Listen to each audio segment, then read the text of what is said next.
बिहार चुनाव का सियासी तापमान अपने चरम पर है। आरोप प्रत्यारोप के दौर ने सियासी हीट को बढ़ा रखा है।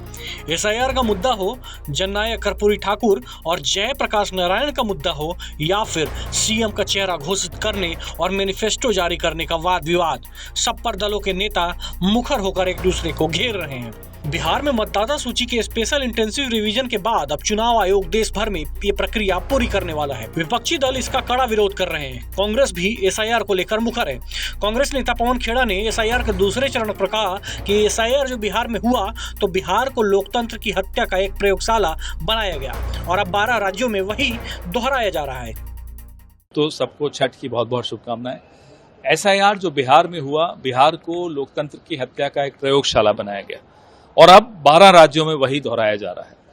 एसआईआर जब बिहार में हो रहा था, सुप्रीम कोर्ट ने बार बार तलब किया चुनाव आयोग को, यह हमें भूलना नहीं चाहिए। चुनाव आयोग बिहार की एसआईआर से अपनी विश्वसनीयता खो चुका है। चुनाव आयोग को यह भी सार्वजनिक करना चाहिए कि 2003 में जो एसआईआर हुई थी उसके दिशा निर्देश सार्वजनिक करें, उन्हीं दिशा निर्देशों पर चलें, तब तो हमें बात समझ में आती है। अन्यथा चुनाव आयोग, जैसा कि मैंने आपको कहा, उस पर एक बहुत बड़ा धब्बा लग चुका है।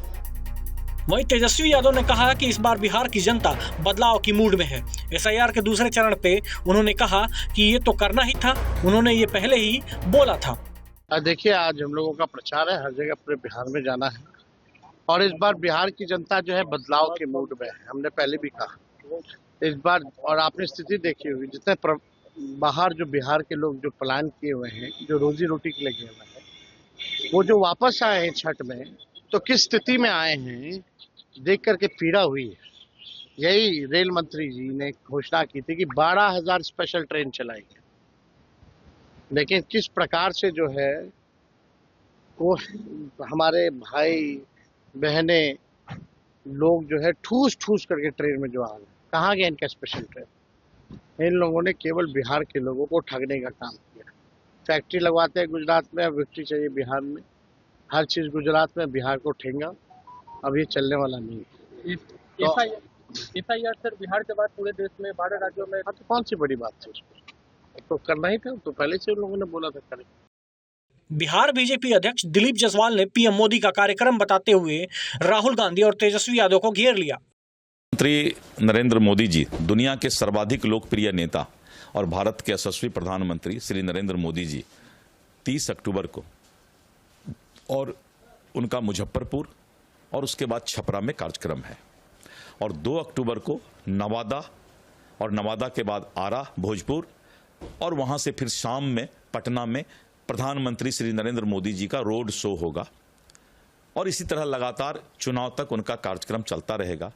आपने देखा कि एक तरफ राहुल गांधी और तेजस्वी यादव ने एसआईआर के वक्त जो है, मतदाता पुनरीक्षण के वक्त, अपने नाम के पीछे जननायक लगाने का प्रयास किया कि जननायक राहुल गांधी, जननायक तेजस्वी यादव, और चले थे वोट चोरी का मामला लेकर के, और बाद में उन्होंने जननायक की उपाधि का चोरी कर लिया। जननायक सिर्फ भारत रत्न जननायक कर्पूरी ठाकुर जी के पीछे ही लग सकता है, लोकनायक जयप्रकाश नारायण जी के पीछे ही लग सकता है। इन लोगों ने इस उपाधि को चोरी करने का प्रयास किया और वहीं पर देश के यशस्वी प्रधानमंत्री श्री नरेंद्र मोदी जी कर्पूरी ठाकुर जी के गांव में जाकर के, कहां गए सुशांत जी, कहां है सुशांत जी, अच्छा, और कर्पूरी ठाकुर जी के गांव में जाकर के और उनको श्रद्धांजलि अर्पित करके अपना चुनाव अभियान का शुरुआत किया। तो ये एनडीए में और महागठबंधन में यही फर्क है। बिहार में एसआईआर मुद्दे को लेकर भी अब तक उबाल थमने का नाम नहीं ले रहा है। केंद्रीय मंत्री चिराग पासवान ने एसआईआर को लेकर कहा कि एसआईआर होना ही चाहिए ताकि ये सुनिश्चित किया जा सके कि वोटर लिस्ट में किसी प्रकार की कोई धांधली नहीं है। वोटर लिस्ट में धांधली को लेकर तो ज़रूरी है कि एक सघन ये एसआईआर होना चाहिए ताकि इस बात को सुनिश्चित किया जा सके कि वोटर लिस्ट में किसी तरीके की कोई धांधली ना हो। विशेषतः कोई घुसपैठिया, कोई ऐसा व्यक्ति जिसके बारे में हमारे संविधान में स्पष्ट तौर से कहा गया है कि जो भारत का नागरिक नहीं हो, उसको हमारे देश के सबसे बड़े अधिकार, मताधिकार का दुरुपयोग करने का उसको मौका ना मिले। इस सोच के साथ जब बिहार में भी एसआईआर हुआ था, हम लोगों ने इसका स्वागत किया था। देश भर में ये होगा, ये जानकारी हम लोगों को पहले से ही थी। अब जितने राज्यों में होने जा रहा है, मुझे लगता है कि ये एक सशक्त लोकतंत्र के लिए ज़रूरी है। आपके हिसाब से जननायक कौन है? वहीं केंद्रीय मंत्री राजीव रंजन सिंह ने एसआईआर के दूसरे चरण पर कांग्रेस के सवालों को लेकर कांग्रेस को ही घेर लिया। राजीव रंजन सिंह ने कांग्रेस और राजद को खूब खरी खोटी सुनाई। इलेक्शन कमीशन वोट चोर है कि आप वोट की चोरी करना चाहते हैं? इलेक्शन कमीशन वोट चोर नहीं है। इलेक्शन कमीशन संविधान में जो प्रावधान है उस प्रावधान के मुताबिक काम कर रहा है। आप कुछ दिन पहले तक संविधान की कॉपी लेके घूमते थे, आजकल नहीं घूम रहे, इसलिए कि संविधान के विरुद्ध बात बोल रहे हैं। आजकल नहीं घूम रहे, कुछ दिन पहले संविधान का कॉपी लेके घूमते थे, अब तो संविधान के खिलाफ बोल रहे हैं। इसी देश के संविधान में यह लिखा हुआ है कि जो इस देश का नागरिक है वही इस देश का मतदाता होगा। अब अगर चुनाव आयोग ये कह रहा है, 11 विकल्प चुनाव आयोग ने दिया था, बिहार में भी हुआ था, 11 विकल्प चुनाव आयोग ने दिया था, और चुनाव आयोग ने यह कहा कि 11 विकल्प में कोई एक विकल्प देकर आप यह साबित करिए कि हम इस देश के नागरिक हैं। तो अब जो इस देश के नागरिक हैं ही नहीं, जो दूसरे देश से आके घुसपैठ करके यहां आधार कार्ड बनवा लिए, पैन कार्ड बनवा लिए, पैन कार्ड तो कोई भी इनकम टैक्स का रिटर्न फाइल कर देगा, पैन कार्ड उसको मिल जाएगा, तो उसको आधार मानिए। अरे भाई, उसको आधार कैसे मान सकता है कोई? वो देश की नागरिकता का प्रमाण नहीं है। केंद्रीय मंत्री गिरिराज सिंह ने एसआईआर को लेकर माहौल और गर्मा दिया है। उनका साफ कहना है कि इंडिया गठबंधन एसआईआर का विरोध कर रहा है। ये लोग केवल मुस्लिम वोट लेने के लिए विरोध करते हैं। ये भारत को धर्मशाला बनाना चाहते हैं। लेकिन कुछ राज्य ऐसे हैं जो एसआईआर का विरोध कर रहे हैं। एनडीए गठबंधन इसका विरोध कर रहा है।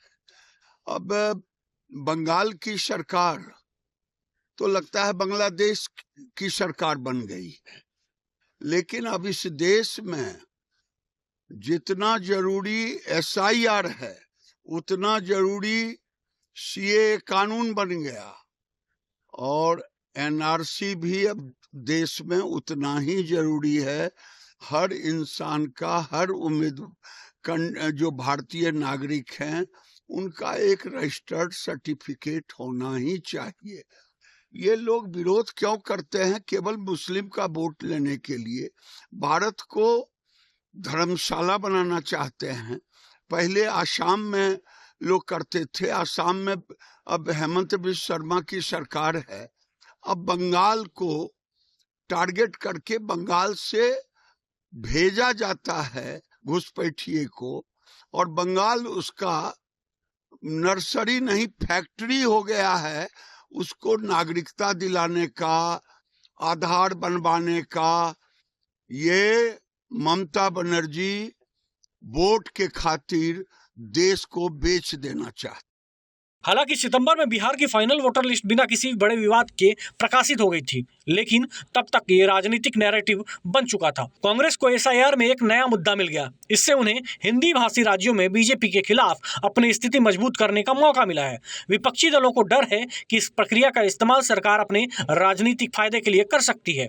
उनके अनुसार चुनिंदा नामों को हटाना सरकार उन लोगों के नाम पर वोटर लिस्ट से हटवा सकती है जो उसके विरोधी हैं या किसी खास समुदाय से आते हैं। राजनीतिक दबाव, चुनाव आयोग पर सरकार का दबाव हो सकता है जिससे वो निष्पक्ष तरीके से काम न करे। अल्पसंख्यकों को निशाना बनाना, कुछ दलों का मानना है कि कमजोर वर्गों के वोटर को निशाना बनाया जा सकता है।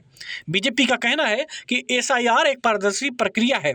घुसपैठियों को हटाना, बीजेपी का मुख्य तर्क है कि इस प्रक्रिया से देश में अवैध रूप से रह रहे विदेशी घुसपैठियों के नाम वोटर लिस्ट से हटाए जाएंगे। वोटर लिस्ट की शुद्धि, वो इसे वोटर लिस्ट को साफ करने का नया तरीका बता रही है। कानूनी प्रक्रिया, बीजेपी का कहना है कि ये सब नियमों के तहत हो रहा है और किसी को भी आपत्ति दर्ज कराने का अधिकार है।